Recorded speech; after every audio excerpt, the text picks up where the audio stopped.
Okay, hi everybody. What I was tasked to do with today is introduce you to Bill Vaughan. Now, I know you've got his bio in your booklet packet, and I'm not going to read it because of that. And as I told Bill, I'm really going to have lots more to say about this after he speaks. I'm sure I'll have questions, and I hope the rest of you will. But I do want to mention that, I mean, he's really covered a lot, as so many of us have. You know, he's worked in very many different areas, and he's going to talk to us at this point about where Q should be going in the future, and I think that's going to be really exciting. Bill Vaughan. Thank you, and likely to be a little controversial. I think I was asked to talk about cutting-edge issues for Q, and I added, well, and what should we do about them? In the case for more advocacy, and I could see some of you saying, whoa, dude, we're an educational organization and didn't sign up for being those dirty lobbyists or causing trouble. And but hopefully we'll have an interesting discussion, and we'd like to talk about some of these issues. Niels Bohr, the famous Danish physicist, once said that prediction is very difficult, especially about the future. I always thought that was Yogi Berra, but it was Niels Bohr. And someone else said that history is just one damn thing after another. And so I'm going to predict that we're going to face a lot of damn things in the next few years. And I think that's a safe prediction. And the question is, what do we do about them? And some of those issues, well, the drive for faster and faster drug and device approvals, we've seen people talking about that all day. And despite the fact the FDA leads in approval of drugs, particularly oncology drugs, compared to the rest of the world, there's this constant bipartisan pressure for faster approvals, which means really less testing. Pressure often led by groups that are funded by those who profit from these fast approvals. As an example of the pressure, in late June, a House of Representatives, an Ohio Republican and Democrat, introduced a bill that says once the European FDA approves a bill, our FDA has to give it expedited approval. Now, both these members were born after the thalidomide disaster and tragedy, and so they didn't know about it, but obviously they haven't read much history either. But that's the kind of pressure that we're going to be seeing in legislation. There's continued failure to fairly report trials, which others have been talking about, not only in usclinicaltrials.gov, quality and quantity gaps, but the big European effort that we supported, all trials, while it was somewhat approved, it's been approved with some real restrictions that may or may make it hard to use. As Peter pointed out this morning, we have some testing to do on that. Budget crisis has not gone away, folks, and the pressure will continue on all of the health agencies. Betting is the Democrats lose the Senate, probably lose some more House seats. I'll place a dollar bet. Okay. And if these new folks come in, they're going to have the president by the throat or somewhere. In terms of the budget ceiling has to be raised next March 15th. The Medicare doc fix has to occur by next March 31st. And new majorities tend to ask for a pound of flesh to prove why they got elected. And I think we're in for some real crunches this spring. There'll be real pressure on the Medicare, Medicaid entitlement spending, on the ACA, and the fixes that people are talking about in those programs, I'll use the fixes with a quote mark, are going to be tough on lower income people in terms of quality of care, in terms of access to care, and and the kind of good medicine that we worry about. And I think to think that the battle over funding health care and the death panel agencies, PCORI and ARC and IOM and others, they're not out of the woods. We are still up to our neck in trouble, particularly depending on the November election. And those who talk about shared decision-making on issues of death, of advanced directives, should be very careful how they talk in the next few months. So, Obamacare is still under attack, duh. Anti-science ideology in Congress, recent elections, there's some interesting thoughts up there, but it may just be representative of a country. There's more people who believe that Obama is a Muslim than believe in evolution. So maybe they're just being representative, but that is a problem that we face. And I think there's growing doubt about our ability to regulate drug advertising. When you think about Hobby Lobby, if they have a right of an individual to religious freedom as a corporation, doesn't that corporation have the same right to talk about its drug products as I do to talk about the fish I catch? There's likely to be, and the courts have been going in this way, of making it harder and harder to regulate commercial speech. And I'm not a lawyer, but if we reach a tipping point or an overturn point in the Hudson case, then it's going to be very, very hard for us to get good information out there about drugs to the public.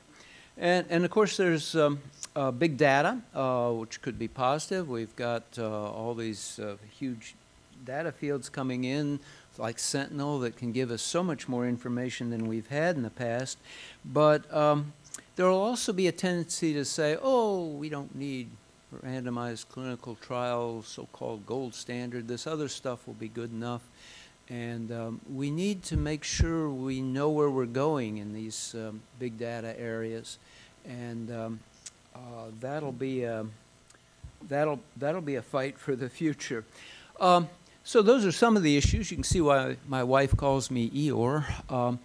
But issue is, can we make some lemonade out of this mush? And can we play a more active defense? But if we just react, we will always be fighting on their battleground. We'll always be fighting some effort to have less evidence and speed things up. And offense is always more fun, and it helps to say what we want, because that anchors the debate a little bit more on one side and not just yielding the battleground. Many of us are advocates, and changing national policy can be more effective than one-on-one education on needed science, given how difficult it is to get people to actually act on health issues. For example, the issue I'm working on now, over 94% of seniors, 94%, could save an average of $368 a year by optimizing their Part D drug choices in the fall open enrollment. For the life of us, we cannot get people to go shop, even though it would mean over $300 in their pocket. I submit that getting a majority of guys to undertake the much more difficult scientific shopping for prostate treatment is a tough sell.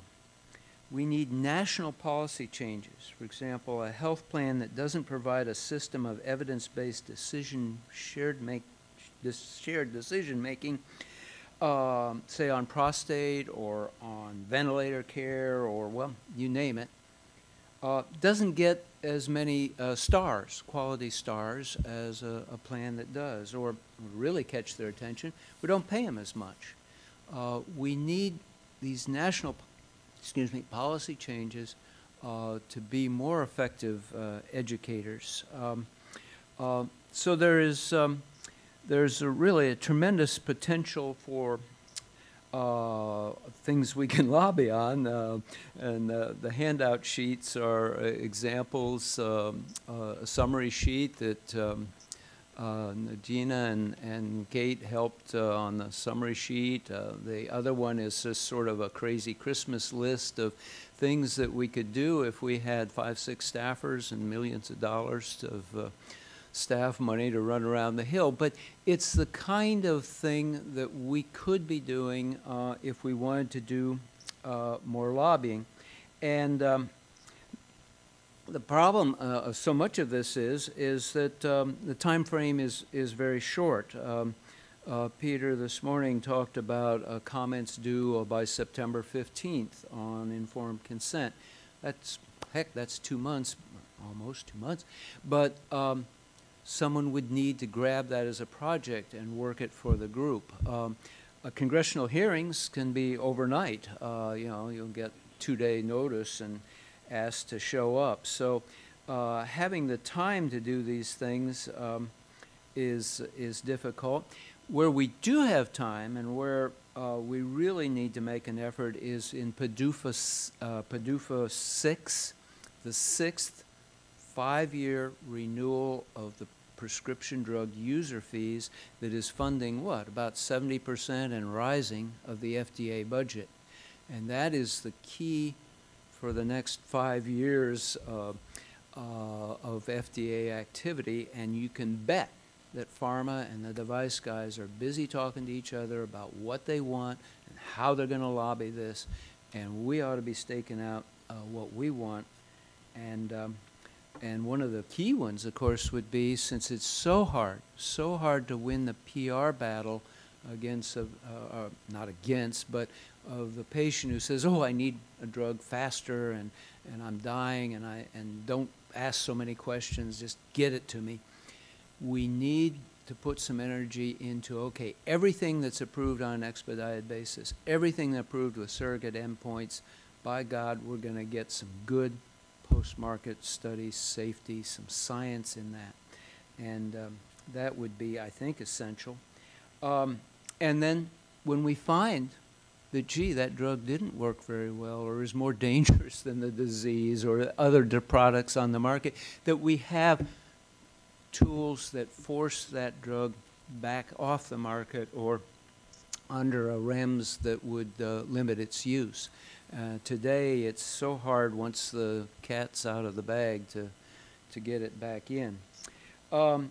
And we can also help in the tough future budget battles. I bet you there's a bunch of stuff in science that can actually save money. We could be promoting more Medicare coverage with evidence. We could, one of the people was talking about the conflict of interest in doctors with drugs. A doctor who's prescribing and gets benefits from a company and is one standard deviation in extra prescribing, by gum, he gets rebated or he gets a lower reimbursement rate. We could be offering ideas, not that they'd win, but that would educate. We could be offering ideas that would help Congress in the really tough budget battles ahead. So to stay in the time limit here, question, do we want to do more lobbying, and how in the world do we do it when we don't have a budget, and we don't have staff, we don't have a dedicated person to this? One thing would be to join with other groups. Diane Zuckerman's group does a good job. Paul Brown, some of you know, does a wonderful email list, and each of us could decide whether we wanted to do sign-ons that they often organize. Your steering committee could be sending around, be more active in sending around notices of what's happening in the different hearings in the different agencies, and where there might be opportunities for you to act individually as groups, or to act, you know, to come back to Q and say, hey, why doesn't Q take a stand on that as a group? But thrown out a lot of ideas, and it's an issue that I know some of you feel very strongly about, so let me shut up and turn it over to discussion. Okay, well, while people are thinking of their questions, I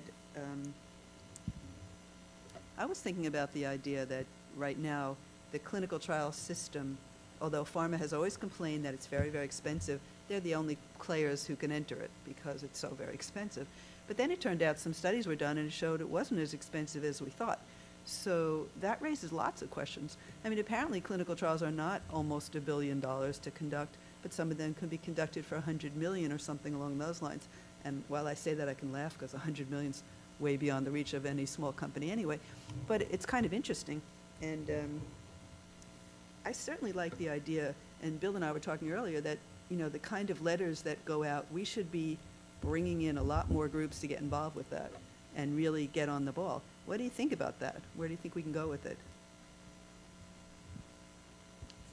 No, I think that's a really great idea. I also think that there are so many issues out there that I don't know if it would make sense or even be possible, but maybe Q could come up with, or the steering committee could propose to the broader group one or two areas of priority a year, you know, where, because we're all so busy and our organizations, you know, we're also involved with that. But if we, you know, set our sights, I mean, your list was fantastic, it was really great, it was a wonderful list.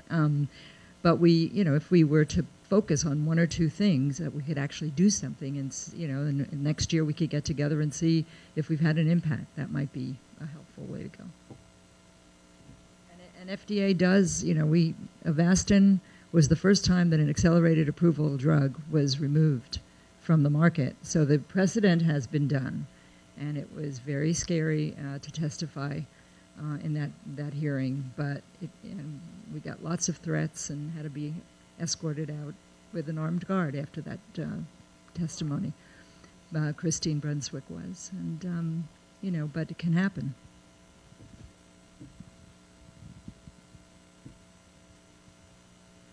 One of the things that we talked about yesterday in the steering group is that our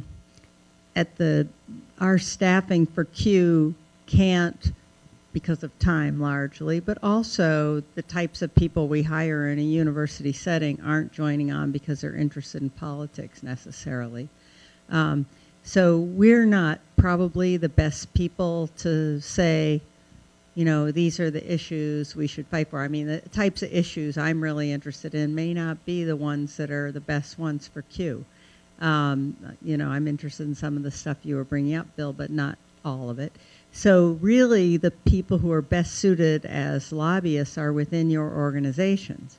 And then the tricky thing is that your organizations are out there lobbying for the stuff they're lobbying for. So the people who are going to devote the time to the specific issues and bring them to the front row for Q are your organizations, not Johns Hopkins and U.S. Cochrane Center.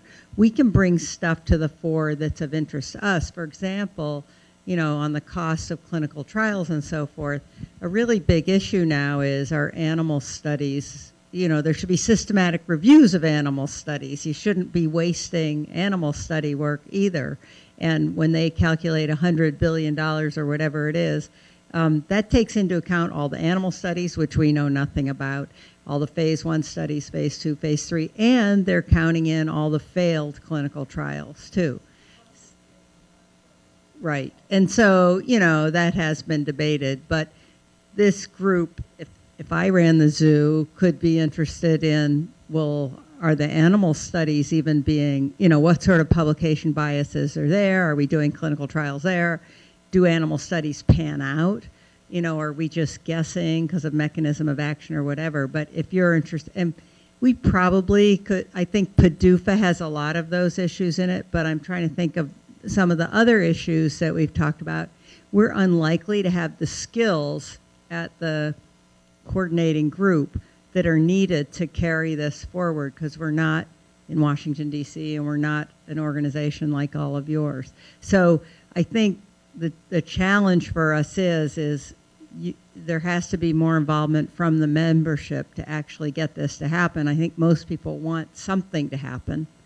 Like the support we've given to all trials or whatever. But how are we going to find the time? Well, that's the challenge.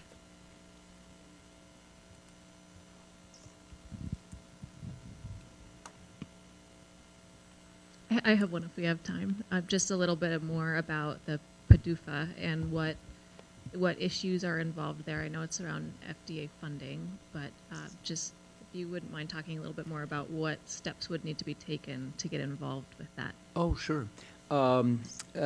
Basically, sometime in the coming year, FDA is going to go out and say, hey, in 2017, we're going to need to renew about, Kate, help me, about $800 million worth of user fees that funds most of the agency these days. It funds the vast majority of the review department. I don't think it's actually more than 50% of the total budget.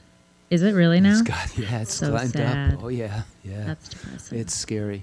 I mean, because the piper does call the tune, and they were so worried. But we need the money. I mean, it's this is a Faustian bargain that we've gotten into. But anyway, there's for 5 years they will renew the companies. They negotiate with the companies, and they all come together in a very Japanese consensus on how much money to contribute to basically run the FDA and the drug approval process. They sign a letter, and that letter is referenced in about 2 lines of law, saying the letter signed on date X, published in the Federal Register, is law. And then Congress has this chance, one chance in every 5 years, where something has to pass. And so they load up for 200 pages full of, now we want clinical trials to be registered over at NIH, and we want the Reagan-Udall Research Foundation created, and gee, we're going to strengthen, no, we're going to weaken the conflict of interest rules. And so there's all this extraneous language that goes along that is pharma's chance to say, hey, we can speed things up, and the AdvaMed guys to say, oh, it's too much, you know, we're lagging behind Europe and approving devices, and it's our chance to say, whoa, dude, you're approving stuff that's pretty half-ass, and you need to have stronger REMS policy, and anybody who doesn't complete a study on time, the drug is pulled, or, you know, whatever we can dream up to anchor.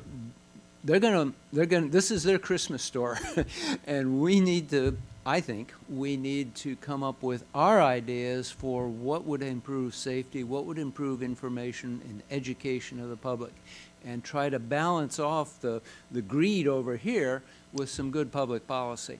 We won't win everything. We won't win most things.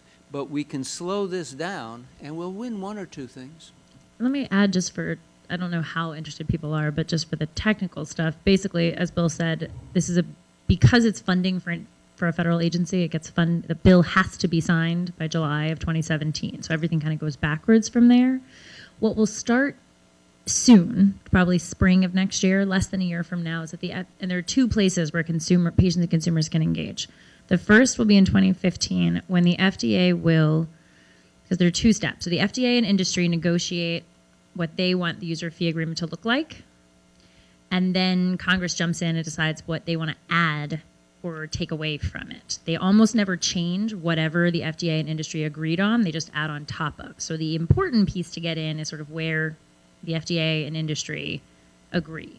That will start early next year, and the FDA tends to hold stakeholder meetings. So they'll call some patient and consumer stakeholder meetings. They'll probably be published in the Federal Register, where they will ask stakeholders to say what they would like to see engaged in this. So the FDA and patient and consumers don't get to participate in the FDA industry discussion.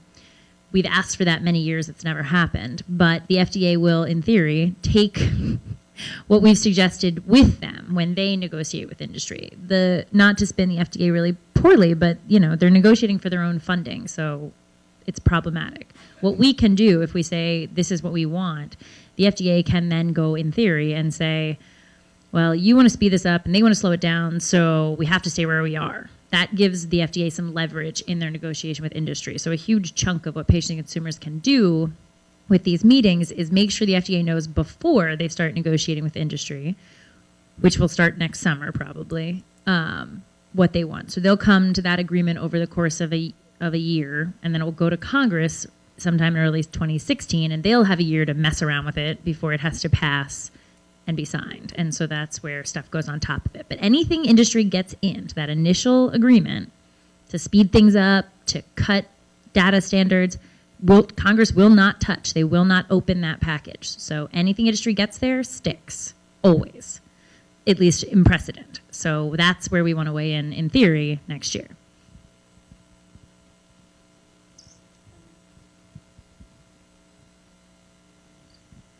Okay. Okay, so clearly you know a lot about it, right? Right, you've been through it before. Clearly you got radar on this issue. So two questions. What other consumer-oriented groups or consumer stakeholder groups with consumer interest are watchdogging this?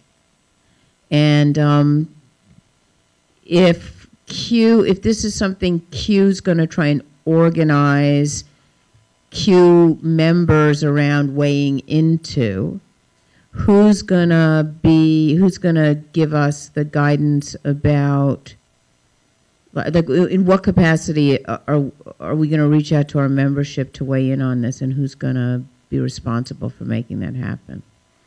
I guess that was the question I was trying to lob out there to get people to think about a little bit. And I think maybe the first step, if folks are interested, and you can always delete the emails if you don't like them, but try to send around more or less monthly, gee, here's some stuff that's developed, or here's a coming sign-on letter, or gee, Diana Zuckerman's got a group that's, what is it, Patient and Consumer Health Organization that will probably take the lead on this for most. Well, that's what I was asking. Consumer Who groups. is going to take the lead on this? And if you like her positions, one could join in on that. But we would share, we could do more of a role in, without flooding your inbox. It could just be an opportunity education. it could just be an opportunity for Q members to sign on to other people's things or to engage separately. So that's not necessarily that Q has to agree and sign on to anything. It could just be Q is sharing information opportunities for their members to engage. In terms of who already does it, the network has done this for years, the National Women's Health Network, the National Health Research Center, Diana's group, Consumers Union, the Union of Concerned Scientists are the four groups that have primarily led the efforts of the Patient, Consumer, and Public Health Coalition. That is added. Many members of Q are also members of that. The Annie Appleseed Project is a member of that. Who else is a member? The TMJ Association. There are a number of groups I'm now not remembering. Woody Matters, but they're not a member of Q. But there are both federal and state-based groups that are on, that get this information. Here is a proposal that we would like to put forward to the FDA. Let us know if you support it, and we can tell the FDA how many organizations support this proposal. So Q members could get that email also, and then they could say that this is an organization supporting this proposal. That's one way to go about it, but that doesn't give it Q's name, so that's something to think about also. I guess part of why I was urging this little talk today is we're way outnumbered, and while Kate listed a number of groups on it, it's pretty small. And adding a few more names doesn't hurt, and I think would help raise the consumer science, evidence-based support, because the FDA is just swimming in a sea of sharks who want something quite different than we want. It's really interesting to me. I've testified at FDA hearings starting in 1998, I think was the first time. And one of the complaints that I had, and you know, I always have a complaint about something. So from my perspective, the FDA announces that a drug approval thing is coming up. And you have to say that you'll be speaking there. or sending a letter, and you have to say it before you know any details about it. So I complained to them and I said, this is kind of crazy. Now, my background, unlike most of you, I didn't grow up in science. I was a business person. And the thing I know is that all the business people hang together. So I know this for an absolute fact. The sales reps of every pharma, they chit-chat with each other. They have drinks with each other. They party with each other. They know what's going on. So there's no secrets. And the FDA always tells me, we can't do that because it's a secret between the company and its, you know, the information they're going to introduce at the meeting. That's crap. It's not true. Everybody at the meeting but the patient advocates know what's going on. So we're at a disadvantage before it begins. You have to say and agree and submit what you're going to say before you know what's going to happen. It's wrong. It's kind of a mess. Yeah, I mean, also, it's very complicated for groups like mine who are not headquartered in Washington, Exactly. D.C. We're screwed. We don't have Absolutely. the money to zip down. Of I used to course. live in New York City, and I was working in those days in business, and I paid my way by train. It wasn't so bad. But now... But that's crazy too. That shouldn't be necessary. But for the groups that can't participate in person, it's nuts.